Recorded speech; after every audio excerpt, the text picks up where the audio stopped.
ভেবেছিলাম ভিডিওটা শেয়ারই করতে পারবো না, বাট তোমাদের সঙ্গে তো শেয়ার করতেই হবে। সেই কথাতে আছে না, যেমন ভাবনা তেমনি কাজ।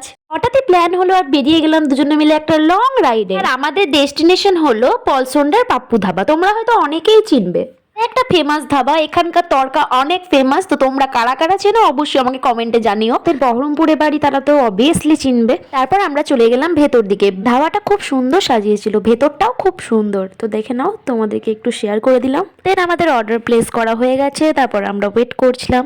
তো ফাইনালি আমাদের অর্ডারটা চলে এসেছে। এখন ও আমাকে সার্ভ করে দিচ্ছে। তো দেখো কত সুন্দর করে সার্ভ করে দিচ্ছে। আমি কত লাকি যে এরকম একটা বর পেয়েছি। এখানকার তরকা রুটির সাথে সাথে না কাবাবটাও অনেক টেস্টি। আমরা লস্যি খেলাম, বাট লস্যিটা তোমাদের সঙ্গে শেয়ার করা হলো না। এখানকার লস্যিটাও খুব সুন্দর। তারপর আমরা খাওয়া কমপ্লিট করে গল্প করতে করতে চলে গেলাম বাড়ির দিকে। আজকের লং রাইডটা অনেক এনজয় করলাম। জীবনে এরকম একটা মানুষ সাথে থাকলে জীবনের প্রতিটা মুহূর্তই সুন্দর হয়। আজকের ভিডিওটা এতটুকুই। এরকম আরো ভিডিও পেতে আমাদের চ্যানেলটাকে সাবস্ক্রাইব করে দাও। বাই।